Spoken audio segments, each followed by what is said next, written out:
किसी ने क्या खूब कहा है कि खुशहाल परिवार वो होता है जहाँ पर लोग आपस में प्यार भी बांटते हैं, ना केवल जिम्मेदारियाँ। Hello everyone, welcome back. I hope all of you are doing great. आज के इस वीडियो में मैं बात करूंगी ऐसे 20 फैमिली रूल्स के बारे में जो हम सभी को पता होना चाहिए। तो गाइज, व्हाट आई फील कि फैमिली हमारी एक बहुत बड़ी स्ट्रेंथ होती है। अगर हम फैमिली वाइज स्ट्रांग है ना, तो हमारा काम में भी ध्यान लगा रहता है, हम उसमें भी अच्छा कर पाते हैं।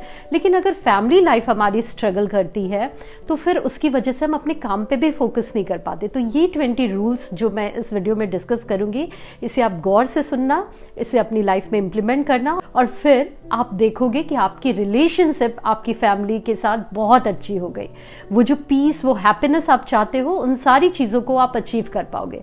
तो वीडियो स्टार्ट करती हुई छोटी सी रिक्वेस्ट करूंगी कि अगर आप इस चैनल पे नए हो तो सबसे पहले तो इस चैनल को सब्सक्राइब कर लो, क्योंकि ये चैनल आपको लाइफ में बहुत आगे ले जाएगा। तो अगर प्रॉब्लम की बात करें तो आप ये देखोगे, हम में से मैक्सिमम लोगों के साथ ये प्रॉब्लम है कि अभी के समय में हम एफर्ट तो बहुत कुछ दे रहे हैं अपनी लाइफ में, अपनी लाइफ को बेहतर कर रहे हैं, फाइनेंशियली ग्रो करने की कोशिश कर रहे हैं, लेकिन फैमिली वाइज बहुत सारे लोग स्ट्रगल करते हैं। लोग एक दूसरे के साथ रह के भी एक दूसरे के साथ नहीं है, तो मिसकम्युनिकेशन है, इग्नोरेंस है और वो प्यार, अटैचमेंट भी कहीं ना कहीं लैकिंग है।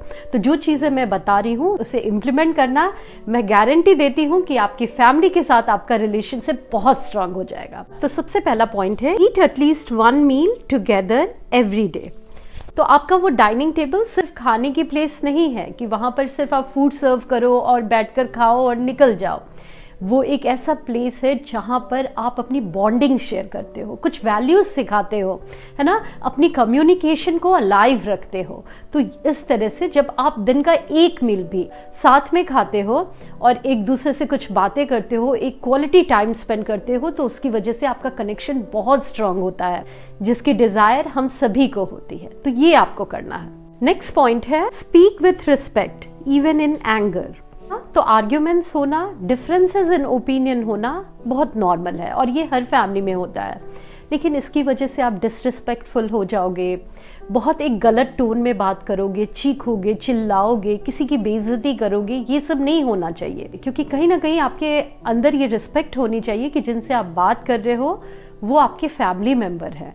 तो एक दूसरे की इज्जत करना आपका मोटिव है ना। चाहे वो इंसान आपसे छोटा हो या बड़ा हो, सबसे रिस्पेक्ट से बात करो और कितना भी गुस्सा आए, आप अपने गुस्से को थोड़ा कंट्रोल करके प्यार से अपनी बातों को रखो। उस समय बात नहीं करना तो आप मत करो, लेकिन बाद में आप अपने पॉइंट ऑफ व्यू को बोलो।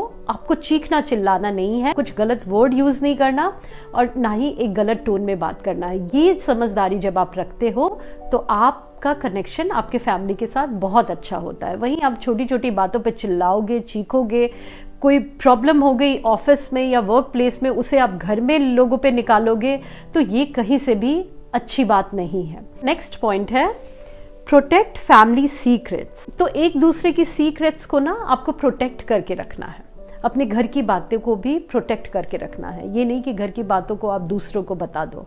बहुत बार हम ये गलतियां करते हैं कि जब हमें घर में कोई नहीं समझता या किसी वे में हम लोनली होते हैं तो अपनी सीक्रेट हम किसी पे ट्रस्ट करके बता देते हैं। तो देखो, अगर आपने, कहते हैं ना, वंस इन अ मिलियन कोई ऐसा इंसान होता है जो शायद आपकी बातों को समझे और आपके सीक्रेट को कहीं और ना बोले। लेकिन मैक्सिमम लोग क्या होते हैं कि आपकी सीक्रेट को सुन तो लेते हैं, उस समय आप के सामने एज अ फ्रेंड वो एक्ट करते हैं, लेकिन बाद में आपकी उसी चीजों का मजाक उड़ाते हैं, उसे जज करते हैं। एंड यू नेवर नो कि आज का फ्रेंड कल का एनिमी भी हो सकता है, तो आपकी इन्हीं बातों को वो कल यूज भी कर सकता है। तो ऐसी गलती हम सभी ने की है। आपसे मैं रिक्वेस्ट करूंगी, ये आप दोबारा मत करना। घर की बातों को घर तक ही रखना, घर के लोगों की जो सीक्रेट है उसे भी अपने तक ही रखना या उस इंसान से डिस्क्लोज करना जिस पे आप 100% ट्रस्ट करते हो। नेक्स्ट पॉइंट है, never late money divide blood.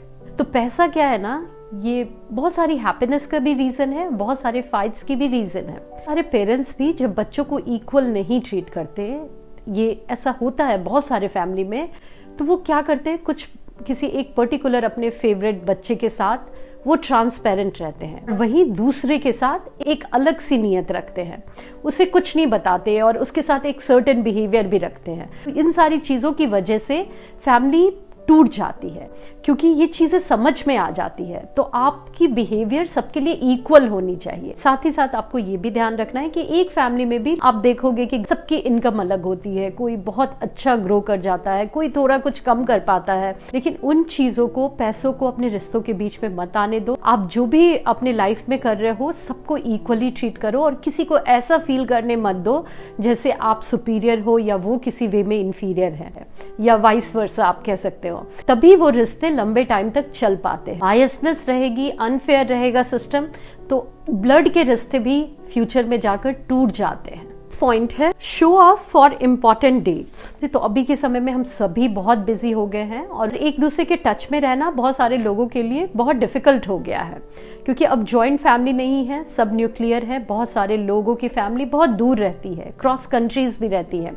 ऐसे में फोन के थ्रू आप कनेक्टेड रह सकते हो। अगर आप ऐसे रेगुलर बात ना कर पा रहे हो, लेकिन एटलीस्ट जो बर्थ डेट्स होते हैं, है ना, एनिवर्सरी है, आपकी ग्रेजुएशन है, या कोई सैड मोमेंट है, हैप्पी मोमेंट है, उस समय आपको एक दूसरे के साथ प्रेजेंट रहना है, चाहे किसी वे में भी रहो। एक दूसरे के साथ बात करो, उन्हें आप प्रेज करो, उस समय अपना कनेक्शन बनाए रखो कि वो स्पेशल मोमेंट पे हर इंसान को लगता है कि उससे लोग नोटिस करें। नेक्स्ट पॉइंट है respect the elder but don't excuse their abuse. तो हमें बहुत हद तक हमारी जनरेशन को ये सिखाया गया था कि अपने से बड़ों की इज्जत करो, जो कि बिल्कुल सही है, आपको हमेशा उनकी इज्जत करनी चाहिए।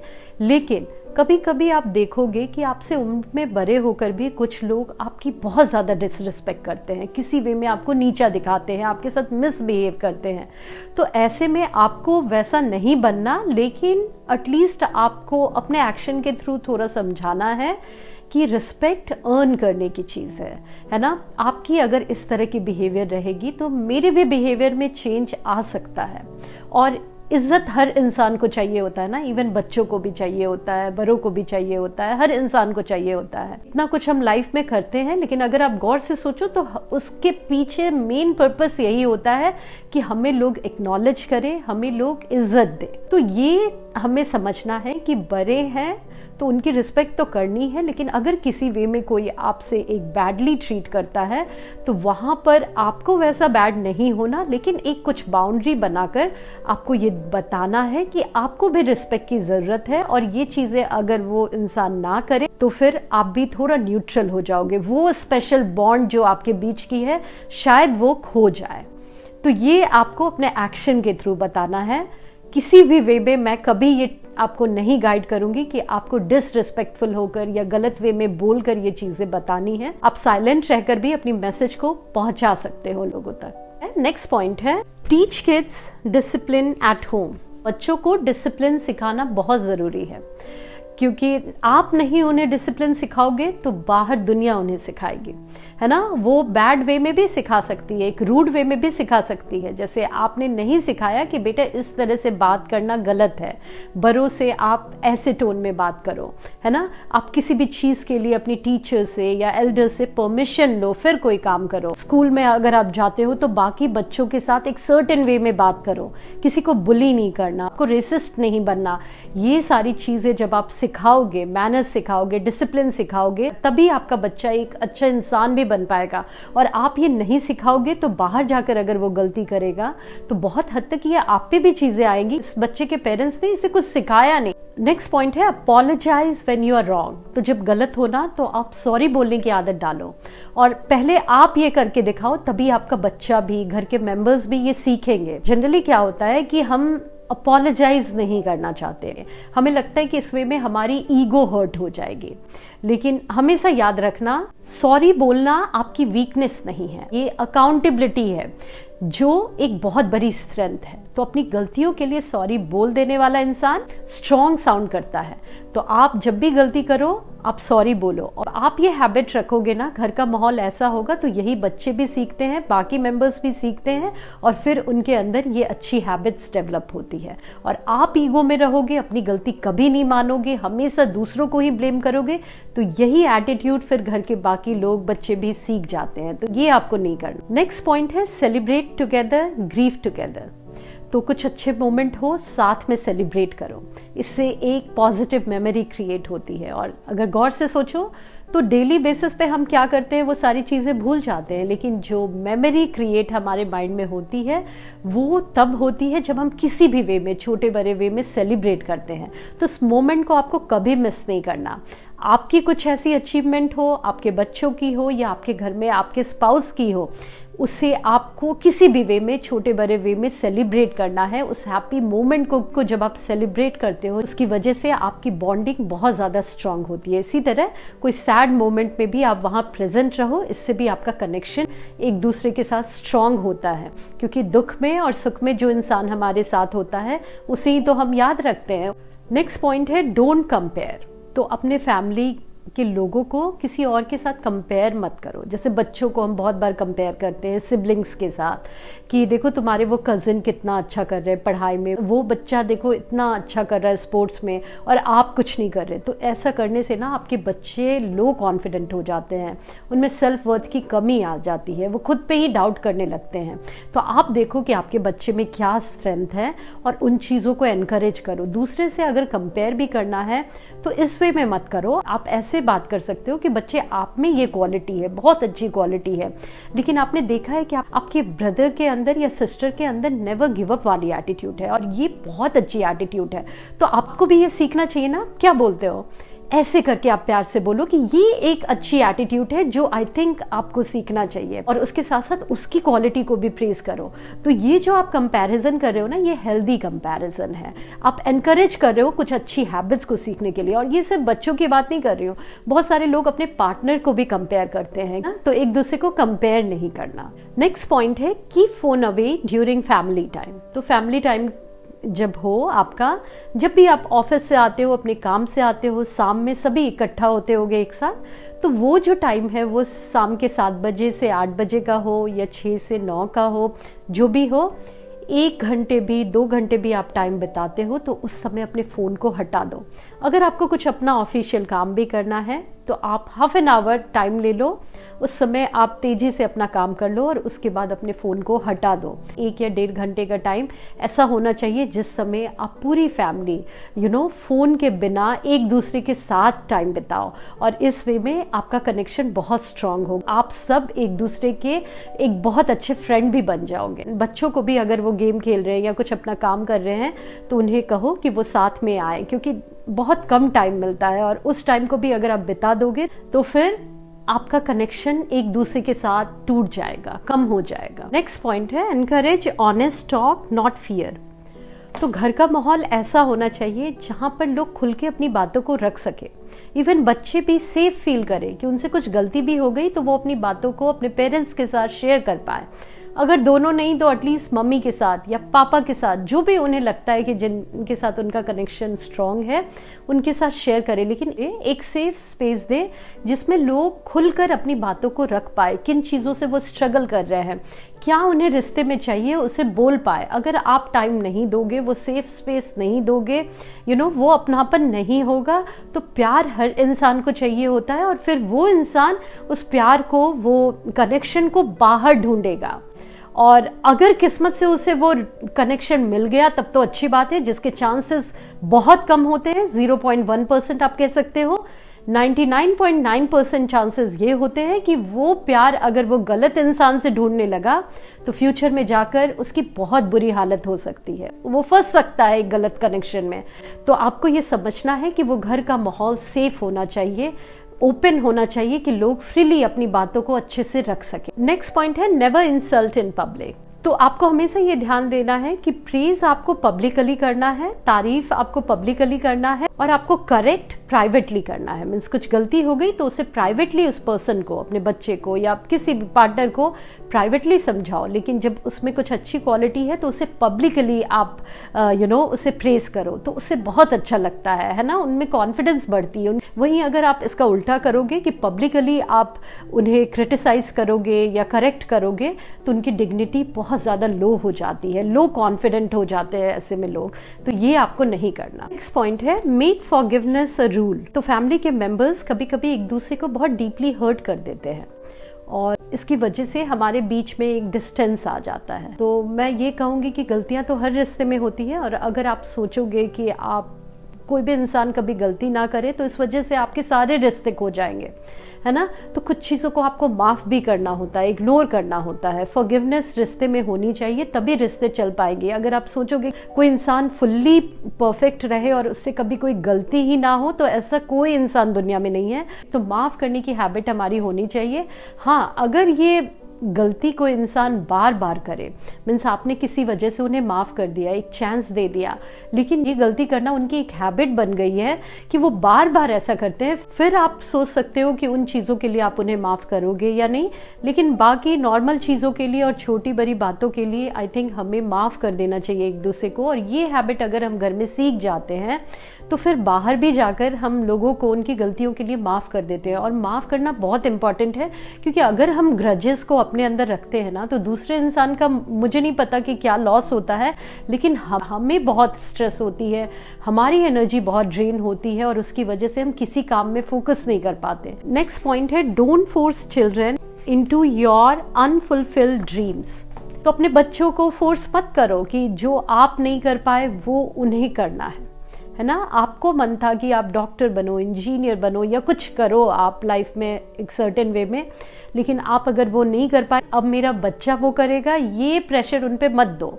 उन्हें बेसिक एजुकेशन दो, उसके बेसिस पे ही समझ में आ जाएगा कि आपके बच्चे का चीज़ों में इंटरेस्ट है। पढ़ाई में इंटरेस्ट है तो वो पढ़ाई में बहुत अच्छा करेगा, या फिर अगर उसका किसी और चीज़ों में इंटरेस्ट है तो वो उसमें भी अच्छा कर सकता है। और अभी के समय में स्कोप की कमी नहीं है, या फिर पढ़ाई करते हुए, अपनी चीज़ों को करते हुए साथ साथ वो उन बाकी चीज़ों को भी कर सकता है। क्योंकि मुझे लगता है कि जिस चीज़ों में आपका या आपके बच्चे का इंटरेस्ट है, उस काम को अगर आप करते हो तो उसमें आप अपना 100% क्या, अपना 1000% लगा देते हो। और आप खुद सोचो, जिस काम में आप अपना 1000% लगा दोगे, उसमें कितनी ज़्यादा ग्रोथ हो सकती है। नेक्स्ट पॉइंट है, शेयर रिस्पॉन्सिबिलिटी फेयरली। तो जो भी घर की रिस्पॉन्सिबिलिटी है उसे लोगों के बीच में डिस्ट्रीब्यूट करो। ऐसा नहीं होना चाहिए कि घर का एक ही मेंबर पूरा जी जान लगाकर काम किए जा रहा है, या सारी रिस्पॉन्सिबिलिटी को एक पर्सन ही बहुत हद तक कर रहा है और बाकी लोगों को कोई फ़र्क नहीं पड़ता, या फिर उनका बहुत कम कंट्रीब्यूशन है। ऐसा नहीं होना चाहिए। ऐसा हम सभी ने देखा है अपने फैमिली में। कभी कभी बहुत सारे लोगों ने देखा है कि उनके घर में अपनी मॉम की हालत, मल्टीटास्किंग करके उन्होंने कभी अपने सपनों पे ध्यान नहीं दिया, कुछ नहीं कर पाई। तो ऐसा अगर आप करोगे तो ये बहुत गलत बात है। मुझे तो लगता है ये एक पाप है। तो आप ऐसा करो कि कुछ रिस्पॉन्सिबिलिटी को शेयर करो, कि उस इंसान को भी थोड़ा टाइम मिले, स्पेस मिले, जिसकी वजह से वो इंसान भी अपनी लाइफ में कुछ कर पाए। अगर सारी चीज़ें आप उसी पे थोप दोगे और आप अपनी एक दुनिया बनाकर निकल जाओगे तो ये गलत है। अपने बच्चों को भी बचपन से ही सिखाओ कि घर का काम वो करे, है ना। घर का काम सिर्फ एक इंसान की, उस घर की लेडी की या मदर की या फादर की रिस्पॉन्सिबिलिटी नहीं है। ये घर का काम है और घर के सारे मेंबर्स को इसे मिलके करना चाहिए। इससे प्यार भी बढ़ता है। नेक्स्ट पॉइंट है, protect your marriage in front of your kids. तो आपकी मैरिज में कुछ प्रॉब्लम्स होते होंगे, फाइट होते होंगे कभी कभी आपकी कपल्स के बीच में, है ना, आपके स्पाउस के साथ। तो वो तो मैक्सिमम लोगों में होती है, लेकिन उससे बहुत ज़्यादा बढ़ने मत दो। खासकर ये फाइट आप अपने बच्चों से दूर रखो, है ना। उनके सामने ये सब मत करो, क्योंकि उनके मेंटल हेल्थ के लिए ये सही नहीं है। अगर बहुत ज़्यादा प्रॉब्लम है तो आप किसी काउंसलर के पास जा सकते हो, एक एडवाइस ले सकते हो और अपने उस रिश्ते को फिक्स कर सकते हो। लेकिन अगर आप उसे फिक्स नहीं करोगे और वो फाइट को आप बच्चों के दिमाग में दोगे तो उनकी फ्यूचर खराब हो सकती है। इंटरनेट पे एक बहुत अच्छा पॉडकास्ट सुना था, उसमें एक इंसान ने क्वेश्चन पूछा कि आप अपने बच्चों के लिए क्या करना चाहोगे। इंसान कहता है कि मैं उसके लिए एक हैप्पीनेस से भरा हुआ बचपन देना चाहता हूँ, क्योंकि वो हैप्पीनेस, वो प्यार, वो बॉन्डिंग अगर उसके दिमाग में बैठ गई तो वो कनेक्शन, वो पॉजिटिविटी की वजह से वो अपने फ्यूचर को भी, अपने रिलेशनशिप को भी काफी अच्छा बना पाएगा। अनफॉर्चुनेटली जिस फैमिली में बहुत क्लैशेस होते हैं, पेरेंट्स के बीच में एक अच्छा बॉन्ड नहीं होता, इसकी वजह से उनके बच्चे पूरी फ्यूचर सफर करते हैं। बहुत हद तक उनका भी कनेक्शन अपने पार्टनर के साथ अच्छा नहीं हो पाता। क्यों? क्योंकि उन्होंने चाइल्डहुड में अपने पेरेंट्स को एक पीस वाले रिलेशनशिप में नहीं देखा। तो आप अपनी इस प्रॉब्लम्स को बच्चों से दूर रखो और उन्हें एक अच्छा चाइल्डहुड अगर आप दे देते हो तो उससे बड़ा गिफ्ट उनके लिए और कुछ नहीं होगा। नेक्स्ट पॉइंट है, नेवर मॉक वीकनेसेस। तो एक दूसरे को उनकी वीकनेसेस को लेकर मॉक मत करो, मजाक मत उड़ाओ। उनके अपीयरेंस को देखकर, हैबिट को देखकर, एक्सेंट को देखकर, लुक या वेट को लेकर कभी हम मजाक में बोलते हैं ना, अपने बच्चों को बोलते हैं या अपने फैमिली मेंबर को उसके बेसिस पे टीज करते हैं। तो ये सब मत करो, क्योंकि इसकी वजह से आपका कनेक्शन खराब हो जाएगा, आपका बच्चा इनसिक्योर हो जाएगा, लो कॉन्फिडेंट हो जाएगा। हर चीज़ें मजाक नहीं होती, कभी कभी लोगों के माइंड में ये सारी चीज़ें बैठ जाती हैं और वो इतनी नेगेटिवली बैठती है कि उसकी वजह से वो पूरी लाइफ इनसिक्योर रहते हैं।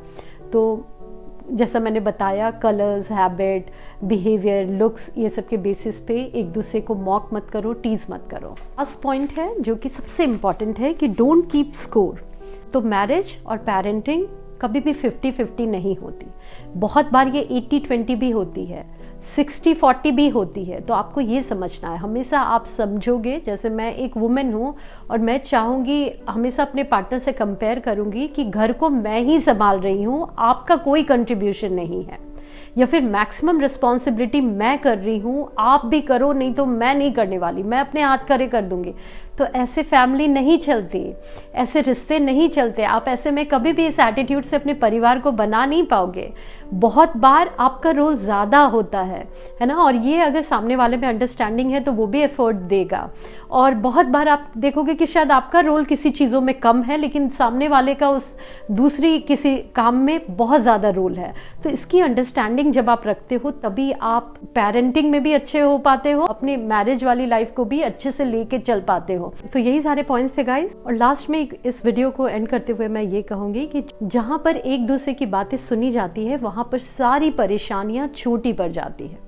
तो इस एटीट्यूड को आप अपने दिमाग में रखो, जो बातें मैंने बताई उसे आप 1 by 1 इम्प्लीमेंट करो और फिर देखना कि आपका आपके परिवार के साथ एक बहुत स्ट्रॉन्ग कनेक्शन हो जाएगा। और अगर वीडियो अच्छा लगा हो तो अपने फैमिली मेंबर्स के साथ, अपने स्पाउस के साथ, अपने बच्चों के साथ इसे शेयर करो और कमेंट में मुझे बताओ आपके अंदर इसमें से कितनी क्वालिटीज हैं। थैंक यू सो मच अपना कीमती समय देने के लिए। मिलती हूँ आप सभी से नेक्स्ट वीडियो में, तब तक के लिए bye bye and take care.